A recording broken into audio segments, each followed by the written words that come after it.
everyone, welcome back to Tomato Blues. Today's recipe obviously needs no introduction. We are going to be making a lip-smacking Bangalore style Masala Puri Chaat. Of course, I'm not going to be making everything from scratch. You need not make everything from scratch, and you can still enjoy a good meal. And this is just one example. So let's get started. I have soaked 1.5 cups of dry green peas for 8 to 10 hours, and this is how it looks after 8 to 10 hours of soaking. You can also use dried white peas, but somehow I like green peas. We are now going to pressure cook this along with 4 to 5 cups of water. So I've drained all the water that I used for soaking, and I use that soaked water for watering my plants. So after we've added all the soaked peas, I'm going to go in and add 1 teaspoon of salt. I like adding salt because it prevents overcooking. Now I'm adding 1 peeled potato, which is a slightly large potato, and I'm adding 1 large carrot, which is being peeled. This carrot weighs about 150 grams. So now I'm going to close the lid and I'm going to pressure cook this for 5 whistles and then wait for the pressure to release on its own. So let's open and see how it looks once the pressure has released. So this is how it looks. And I've already drained the water that I used for cooking the peas. I've kept it aside for making our gravy. Now go in and lightly mash the peas and potato and everything. Also, do not forget to set aside 1 small piece of boiled carrot and half of boiled potato. Now let's make the masala paste. To begin with, I'm adding 1 teaspoon of cumin to a blender. In goes 10 to 12 peppercorns. And then I'm going to be adding 1/2-inch stick of cinnamon, which I've broken into 2 pieces. Let's add 10 mint leaves, the fresh ones of course. And like I said, half of the boiled potato. And now I'm going to be adding about 3/4 cup of the cooked peas along with a small piece of the boiled carrot. I'm now going to set this aside and proceed with my next step. Before that, let's add 1 teaspoon each amchur powder and red chili powder also to this mixture. Now once this is done, set this aside and let's get started on our next step in the gravy process. Now to a pan, 1 tablespoon oil is what went in, and then I'm adding 10 grams of chopped garlic and 3 grams of chopped ginger. I used about 3 big cloves of garlic. Now in goes 1 cup of finely chopped onions. We are now going to fry the onions till they turn pink and soft. I'm adding roughly 3/4 of a teaspoon salt over here, but salt absolutely is according to your palate. Please feel free to adjust it accordingly. Now in goes 1/2 teaspoon of fennel seeds and mix again. Now I'm adding 1 small tiny piece of kalpasi, that is black stone flower. This is optional but highly recommended. And next in goes 3/4 of a cup finely chopped tomatoes. Make sure you choose ripe red tomatoes. Now let's add 3 green chilies which has been chopped roughly and give it all a good mix and wait for the tomatoes to turn slightly mushy. Now once mushy, I'm going to combine this with the other ingredients in the blender. I'm going to allow it to cool and then I'm going to grind this to a smooth paste. This is how the paste looks like. Now that our paste is ready, let us get started making our green peas curry. To the same pan, I added 1.5 tablespoon of oil and in went all the ground paste and 1 cup of the water that I used for cooking the peas. Now once all this is added, give it a good mix. And now let us add our mashed cooked peas and carrots along with the other half of the boiled potato. Once we've added all of this, let us add the remaining reserved water that we used in cooking the peas initially. And now let us give it all a good mix. The reason why I suggest adding the cooked peas water is because it's got a beautiful flavor. Now I'm going to go in and add about 1.5 teaspoons of jaggery. Yes, you absolutely have to add jaggery. This is the magic ingredient. In goes 1 teaspoon garam masala and also 1 teaspoon of turmeric powder.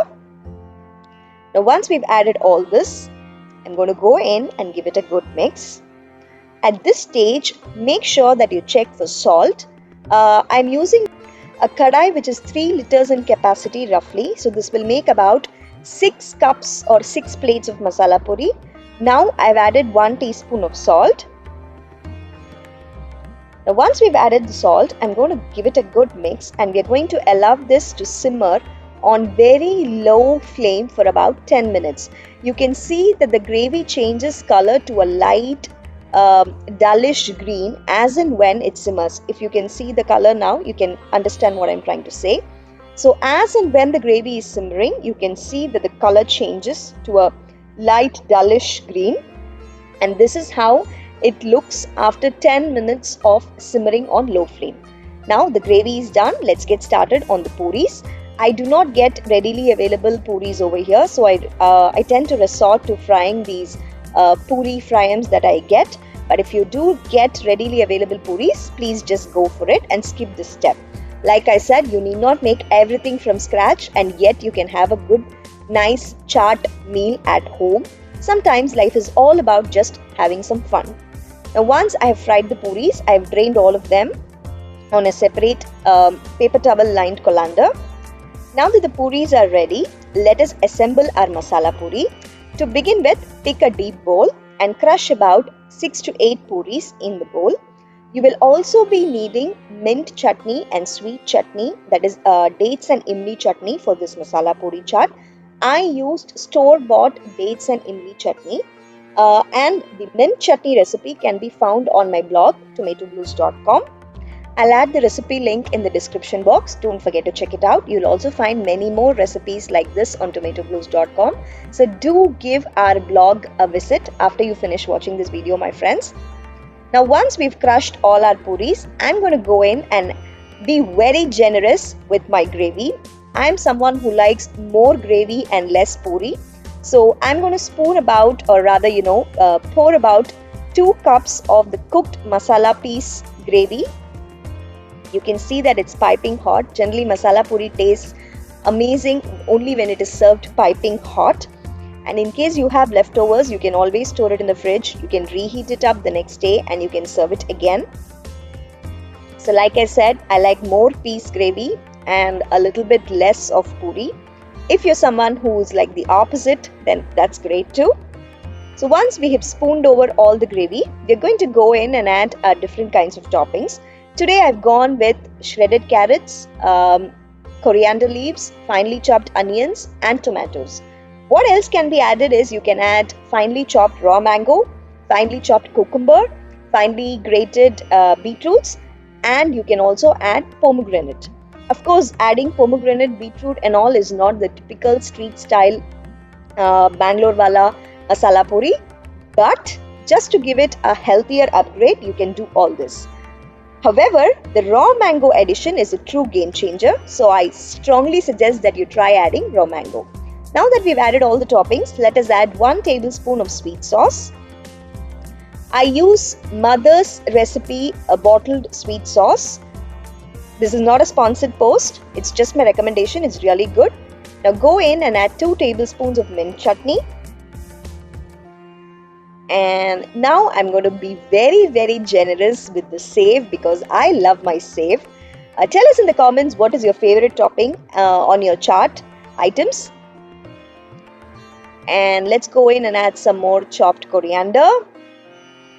And that's it, my friends. A bowl of piping hot Bangalore street style masala puri is done. Like I said, for more recipes, please visit tomatoblues.com. Thank you so much for watching this video. I do hope I'll get back to more video posting this year. Till then, take care and bye-bye.